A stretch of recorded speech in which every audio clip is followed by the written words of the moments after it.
Diqqat! Shoshilinch tezkor xabar. Pensiya oluvchi fuqarolar uchun hozirgina ajoyib xushxabar e'lon qilindi.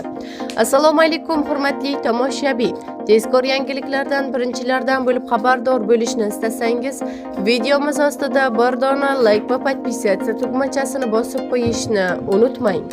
Bugungi kunda O'zbekistonda mehnatga haq to'lashning eng kam miqdori 1,271,000 so'm, bazaviy hisoblash miqdori 412,000 so'm, yoshga doir eng kam pensiya miqdori 918,000 so'm, nogironlik pensiyalarining eng kam miqdori 1,12,000 so'm, minimal iste'mol savatchasi, kambag'allik chegarasi kishi boshiga 669,000 so'm, kam ta'minlangan oilalar uchun bolalar nafaqasining har bir oylik miqdori 3 yoshgacha bo'lgan bitta kichik farzand uchun 360,000 so'm, oilaning ikkinchi farzandi uchun qo'shimcha 165,000 so'm, oilaning uchinchi va undan keyingi har bir farzand uchun qo'shimcha 110,000 so'm, kam ta'minlangan oilalar uchun moddiy yordamning oylik miqdori 420,000 so'm etib belgilangan, deyiladi xabarda.